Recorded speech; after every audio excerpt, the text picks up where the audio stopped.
നമസ്കാരം. മാർച്ച് 26 ഞാൻ രണ്ടാമത്തെ വീഡിയോ ഇടുകയാണ്. അപ്പോൾ മുൻ വീഡിയോയിൽ ഞാൻ പറഞ്ഞു, നമ്മളിലുള്ള മനസ്സാണ് ദൈവം എന്ന് പറയുന്ന ശക്തിയിലേക്ക് നമ്മളെ ബന്ധപ്പെടുത്തുന്ന ഒരു ഘടകം എന്ന് പറഞ്ഞു. ഇത് എൻ്റെ ഒരു അറിവാണ് കേട്ടോ, പൂർണ്ണമായിട്ടും ശരിയാണെന്നൊന്നും ഞാൻ അവകാശപ്പെടുന്നില്ല. ഒരു പക്ഷേ പുരാണങ്ങൾ വെച്ചോ വേദാന്തങ്ങൾ വെച്ചോ വേറെ തലങ്ങളുണ്ടാകും. ഞാൻ എൻ്റെ അനുഭവത്തിലൂടെയുള്ള അല്ലെ എൻ്റെ കണ്ടെത്തലുകൾ മാത്രമാണ് ഞാൻ പറയുന്നത്. അപ്പോൾ നമ്മളെ മനുഷ്യൻ എന്ന് പറയുന്ന ഈ ശരീരം, പഞ്ചഭൂതാത്മകമായ ഈ ശരീരത്തിൻ്റെ ആ പ്രവർത്തനം, ശരീരം എന്ന് പറയുന്ന ഒരു ഘടകമുണ്ട്. പക്ഷേ അതിനകത്ത് മനസ്സ്, ബോധം, ചിന്തകൾ എന്ന് പറയുന്ന ഘടകം അടങ്ങിയിരിക്കുന്നു. അപ്പോൾ മനസ്സെന്ന് പറയുന്നത് എല്ലാ ജീവികൾക്കും ഉണ്ട് അല്ലേ, ബോധം എന്ന് പറയുന്നത് എല്ലാവർക്കും ഉണ്ട്, ചിന്തകൾ മനുഷ്യനുണ്ട്. മറ്റുള്ളവർക്ക് ചിന്തയുണ്ടോ, മറ്റ് ജീവികൾക്ക് ചിന്തയുണ്ടോ എന്നറിയില്ല. അതിനെന്തെങ്കിലും ശാസ്ത്രീയമായ കണ്ടുപിടുത്തങ്ങളുണ്ടോ എന്നറിയില്ല. അപ്പോൾ നമ്മൾ ഈ അവധൂതർ എന്നുള്ളതൊക്കെ പറയും അല്ലേ. ഇപ്പോൾ തിരുവണ്ണാമലയിൽ പോയി കഴിഞ്ഞാൽ മൗനസിദ്ധർ, തൊപ്പിയമ്മ, അങ്ങനെയുള്ളത്, ഇവരൊക്കെ ചിന്തകൾക്ക് അതീതമായ ഒരു ലോകത്താണ് അവർ നിൽക്കുന്നത്. അവരുടെ ബോധതലം തന്നെ വേറെയാണ്. കാര്യം ചിന്തയില്ലാണ്ട് മനസ്സിൻ്റെ ബോധതലം നിൽക്കുന്നു എന്ന് പറയുന്നത് വേറൊരു തലമാണ്. എൻ്റെ ഒരു അറിവാണ് പറയുന്നത് കേട്ടോ. അത് ചിലത് എൻ്റെ അനുഭവങ്ങളിൽ കൂടിയുള്ളതാണെന്ന് ജസ്റ്റ് അറിയിക്കുന്നു. പൂർണ്ണമായിട്ടും ശരിയായിരിക്കില്ല, ചിലപ്പോൾ പൂർണ്ണമായിട്ടും തെറ്റുമായിരിക്കും. അതും ഞാൻ അംഗീകരിക്കുന്നു. അപ്പോൾ ഈ മനസ്സെന്ന് പറയുന്നത് എല്ലാത്തിനും മനസ്സുണ്ട്. വൃക്ഷങ്ങൾക്കുണ്ട്, പക്ഷികൾക്കുണ്ട്, മത്സ്യത്തിനുണ്ട്, കീടങ്ങൾക്കുണ്ട്, മൃഗങ്ങൾക്കുണ്ട്, എല്ലാത്തിനും മനുഷ്യനും മനസ്സുണ്ട്. അത് നമുക്കറിയാം. ഈ മനസ്സിൽ പലവിധ ചിന്തകൾ വരും. അത് പല സമയങ്ങളിൽ അത് ദിവസം അടിസ്ഥാനമായിട്ട് അല്ലെങ്കിൽ മണിക്കൂറുകളുടെ അടിസ്ഥാനമായിട്ടോ അല്ലെങ്കിൽ ഓരോ സ്ഥലത്തിൻ്റെ അടിസ്ഥാനമായിട്ട് പല ചിന്തകൾ വരും. പക്ഷേ നമ്മൾ പറയും മനസ്സിൽ ഭയങ്കര ചിന്തകളാണ്, മനുഷ്യർ ടെൻഷനാണ്, അത് ഇതാണെന്നൊക്കെ പറയും. പക്ഷേ നമ്മൾ ഇഷ്ടപ്പെട്ട ഒരു കാര്യത്തിൽ വ്യാപൃതരാകുമ്പോൾ, നിസ്സാരം പറയാം, ഇപ്പോൾ നമ്മളൊരു സിനിമ കാണാൻ പോയി. ഇപ്പോൾ നാളെ എമ്പുരാൻ വരുന്നു എന്ന് പറയുന്നത് ലാലേട്ടൻ്റെ, ശ്രീ പൃഥ്വിരാജ് സുകുമാരൻജി സംവിധാനം ചെയ്ത എമ്പുരാൻ എന്ന് പറയുന്ന സിനിമ വരുന്നു. ആ സിനിമ കാണുമ്പോഴത്തേക്കും നമ്മുടെ മനസ്സ് കംപ്ലീറ്റ്, നമ്മുടെ ബോധം കംപ്ലീറ്റ് ആ സ്ക്രീനിലായിരിക്കും. നമ്മളിൽ വേറെ ചിന്തയൊന്നും ഉണ്ടാകും. കാര്യം നമ്മൾക്ക് ഇഷ്ടപ്പെട്ട, നമ്മൾ ആഗ്രഹിക്കുന്ന, നമ്മൾക്ക് അങ്ങനെ ഒരു തലത്തിലേക്ക് നമ്മളെത്തും.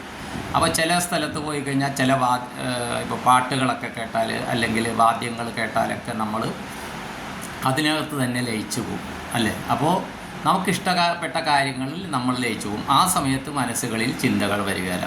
അപ്പോൾ ഈ ചിന്തകൾ എന്ന് പറയുന്നതൊന്ന് കാർമിക് എഫക്റ്റാണ്. പലരിലും വരുന്നത് പോസിറ്റീവ് അല്ലാത്ത ചിന്തകളാണ് അല്ലേ. പലരിലും ആ ചിന്തകൾ നമ്മുടെ ഗ്രഹനിലയിൽ ഓരോ ഗ്രഹങ്ങൾ അതിനെ കുറ്റപ്പെടുത്തുന്ന ചിന്തകൾ. ദയവ് ചെയ്തൊരു കാര്യം മനസ്സിലാക്കുക, നമ്മുടെ മനസ്സിൽ നമുക്ക് നല്ല കാര്യങ്ങൾ ചിന്തിക്കാം. എല്ലാ ചിന്തകളെയും മതിൽ കെട്ടിയോ വേലി കെട്ടിയോ തടഞ്ഞു നിർത്താൻ നമ്മളെക്കൊണ്ട് സാധിക്കുകയില്ല. പക്ഷേ നമുക്ക് ഇടയ്ക്കിടയ്ക്ക് നമ്മുടെ മനസ്സിൻ്റെ ബോധതലത്തിലേക്ക് വരാം. ഇപ്പോൾ നമ്മൾ ഇങ്ങനെ ഇത് ചെയ്യുകയാണ്, നമ്മൾ ബസ്സിൽ യാത്ര ചെയ്യുകയാണെന്ന് വെച്ചോ, ബസ് ഇടയ്ക്കിടയ്ക്ക് നിർത്തും, നമ്മൾ ഒരിടത്ത് ഇറങ്ങണം. പക്ഷേ ആ സമയത്ത് ബസ്സിലിരിക്കുമ്പോഴത്തേക്കും നല്ല കാഴ്ചകളും കണ്ട് അതും ഇതുമൊക്കെ കണ്ട് പോകുന്ന കാര്യം എന്താണ്, വീട്ടിൽ നിന്ന് പുറപ്പെട്ടപ്പോഴുള്ള സാഹചര്യം എന്താണെന്ന് വെച്ചാൽ പലവിധ ചിന്തകൾ കാണും. പക്ഷേ ഇടയ്ക്കിടയ്ക്ക് നമ്മൾ ബോധത്തിലേക്ക് തിരിച്ചു വരും. നമ്മൾ ഇറങ്ങേണ്ട സ്ഥലമായോ എന്ന് നമ്മൾ ശ്രദ്ധിക്കും.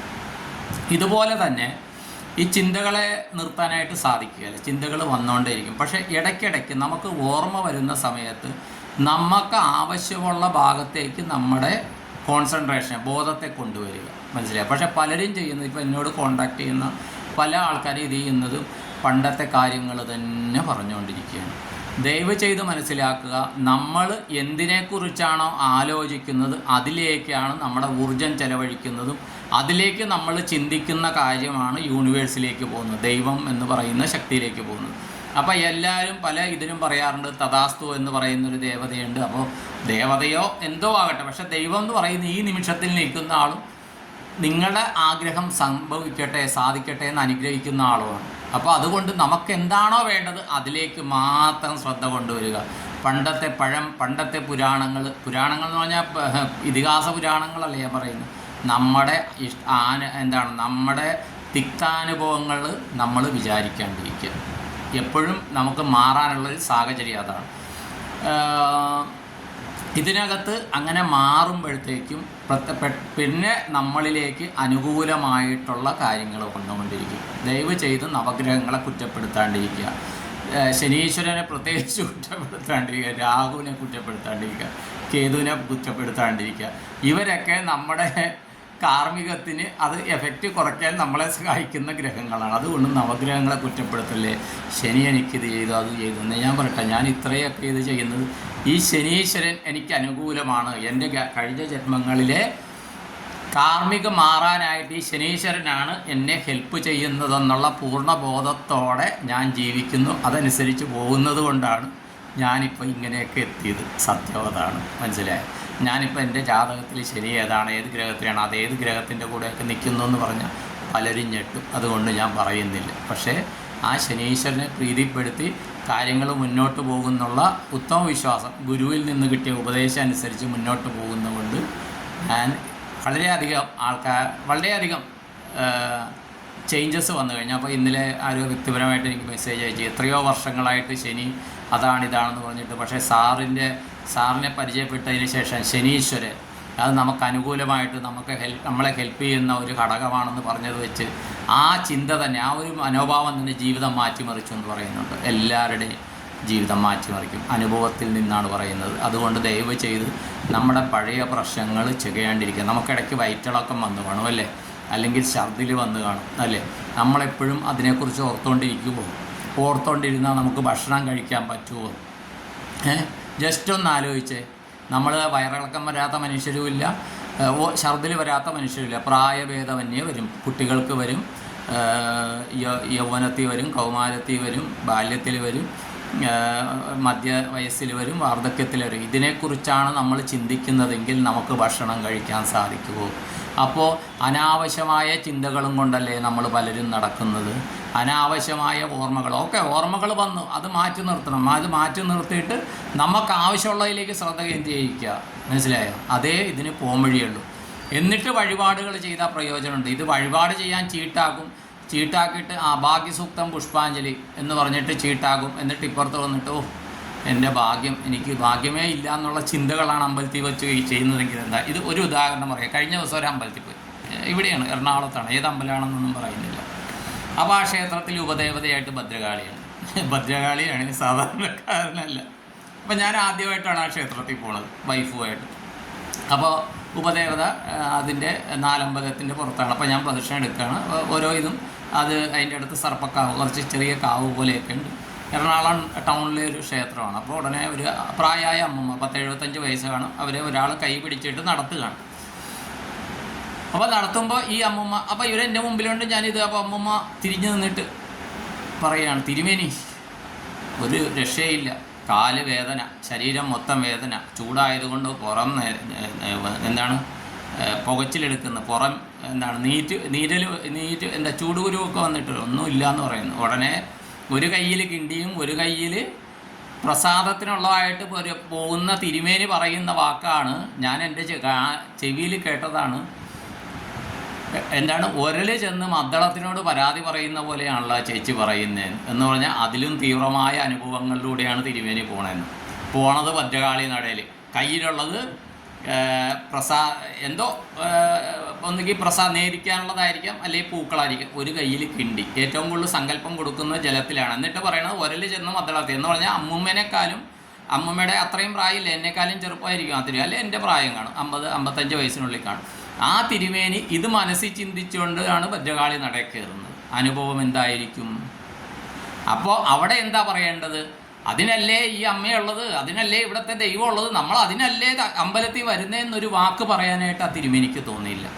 തിരുമേനി പറഞ്ഞു, എനിക്കും തോന്നി, ദൈവമേ ഈ തിരുമേനി എന്താ സങ്കല്പം കൊടുക്കുകയാണ്. തിരുമേനി ഒരളി ചെന്ന് മദ്ദളത്തോടാണ് സംസാരിച്ചെന്നുള്ള സങ്കല്പമാണ് വരുന്നത്. അതും ഭദ്രകാളി നടയിലേക്ക് കയറാൻ പോകുന്നത്. ഇത് പറയുമ്പോൾ എൻ്റെ ശരീരത്തിൽ ഇത് വരുന്നു. കാര്യം അത്രയും പവർഫുള്ളുള്ള ഭദ്രകാളിയാണ്. അതിൻ്റെ പുറകിൽ നാഗദേവതകളുണ്ട്, അതിൻ്റെ കാവുണ്ട്. ആ ഒരു ക്ഷേത്രം പോയിട്ടുള്ളവർക്ക് ഇതറിയാൻ പറ്റും. അപ്പോൾ ദയവ് ചെയ്ത് പൂജാവിധാനത്തിലൊക്കെ ഉള്ളവർ, പ്രത്യേകിച്ച് ക്ഷേത്രത്തിൽ പലതരത്തിലുള്ള ഉള്ളവർ, ഒരു കാരണവശാലും പോസിറ്റീവ് അല്ലാത്ത കാര്യങ്ങൾ ആലോചിക്കാണ്ടിരിക്കുക. ആലോചിക്കുന്നത് നമ്മുടെ ഓരോരുത്തരുടെയും കാർമ്മികമായിരിക്കും. എന്ത് കാര്യങ്ങൾക്കും പരിഹാരം കാണാനാണ് ഞാൻ ഈ ക്ഷേത്രത്തിൽ ദർശനത്തിന് വരുന്നതെന്നോ അല്ലെങ്കിൽ ക്ഷേത്രത്തിൽ ജീവനക്കാരനെന്നോ, അത് ക്ഷേത്രത്തിലെ പൂജാരിയാകാം, കൊട്ടുന്നാളാകാം, അല്ലെങ്കിൽ എന്താണ് അവിടുത്തെ അടിച്ചുതെളിയാകാം, എന്തുവാകാം, വിളക്കൂപ്പുകാരനാകാം, എന്തുവാകാം, ദൈവമായിട്ട് അത് അങ്ങനത്തെ ഒരു ജോലിയെങ്കിലും കിട്ടാൻ ആയിരക്കണക്കിന് ആൾക്കാർ കേരളത്തിൽ കാത്തിരിക്കുകയാണ്. സ്ഥിര വരുമാനം എന്തെങ്കിലും ജോലി കിട്ടിയാൽ മതി. ആ സമയത്ത് ആ സൗഭാഗ്യം കിട്ടെടുത്തും നമ്മൾ ഉരൽ ചെന്ന് മദ്ദളത്തിനോടാണ് പറയുന്നതെന്ന് പറയുമ്പോൾ ആ ദേവതകളിൽ എത്രമാത്രം വിശ്വാസത്തോടെയാണ് നമ്മൾ പ്രാർത്ഥിക്കുന്നത്, നമ്മൾ സങ്കല്പം ചെയ്യുന്നത് മനസ്സിലാക്കേണ്ടതാണ്. ഇതും ഒരു തിരിച്ചുപറയുമായിരിക്കണം. ഇത്രയും പറഞ്ഞുകൊണ്ട് നിർത്തുന്നു. ഇന്ന് ബുധനാഴ്ച എന്ന് പറഞ്ഞാൽ ജ്ഞാനത്തിൻ്റെ ദിവസമാണ്, തിരിച്ചറിവിൻ്റെ ദിവസമാണ്. അന്ന് തന്നെ ഇത് പറയാൻ പറ്റി. ഇത്രയും പറഞ്ഞുകൊണ്ട് നിർത്തുന്നു. അപ്പോൾ ഇന്നും ഞാനിത് ചെയ്യും. ഇപ്പോൾ ഒന്ന് HP സർവീസ് സെൻറ്ററിലേക്ക് പോവുകയാണ് ലാപ്ടോപ്പുമായിട്ട്. അപ്പോൾ എന്നെ കാണുന്ന കേൾക്കുന്ന എല്ലാവർക്കും എല്ലാവിധ നന്മകളും വരട്ടെ. ഞാനിതിൽ പ്രതിപാദിക്കുന്ന ആ ദേവതകളെക്കുറിച്ച് പറയുമ്പോൾ അവിടുത്തെ സാന്നിധ്യം അനുഭവിക്കുന്നു. ആ ദേവതകളുടെ ശക്തി അറിഞ്ഞുകൊണ്ട് ആ ദേവതകളോട് നല്ലത് മാത്രമേ നമ്മൾ ആവശ്യപ്പെടാവുള്ളൂ, നല്ലത് മാത്രമേ പറയാവുള്ളൂ. ശരീരം ഇതാകുന്നേ ആവശ്യപ്പെടാവുള്ളൂ എന്നുള്ള ബോധവൽക്കരണത്തിനാണ് ഇങ്ങനെയൊക്കെ പറയുന്നത്. അപ്പോൾ ദയവ് ചെയ്ത് എല്ലാവരും മനസ്സിലാക്കുക. നമ്മുടെ മനസ്സിലെ ചിന്തകൾ മാറ്റാൻ നമുക്ക് സാധിക്കില്ല, പക്ഷേ നല്ലത് ചിന്തിക്കാൻ നമ്മളെ കൊണ്ട് കഴിയും. മനസ്സിലായോ? അരിയിൽ കല്ലുണ്ടാകുമ്പോൾ ഭക്ഷണം കഴിക്കുമ്പോൾ കല്ലുകൾ പെറുക്കിയെടുത്ത് കളയുന്നത് പോലെ ഈ അനാവശ്യ ചിന്തകളുള്ളപ്പോൾ നല്ല ചിന്തകളിലേക്ക് വഴിമാറുക, ദൈവത്തെ തൊട്ടറിയുക, നല്ല അനുഭവങ്ങളിലേക്ക് കിടക്കുക. ഇത്രയും പറഞ്ഞുകൊണ്ട് എല്ലാവർക്കും എല്ലാവിധ നന്മകളും ഐശ്വര്യവും അഭിവൃദ്ധിയും ആയുരാരോഗ്യ സൗഖ്യവും വരട്ടെ എന്ന് പ്രാർത്ഥിച്ചുകൊണ്ട് സങ്കല്പം ചെയ്തുകൊണ്ട് നിർത്തുന്നു. നിങ്ങളുടെ സ്വന്തം ശ്രീനിവാസ പൈ.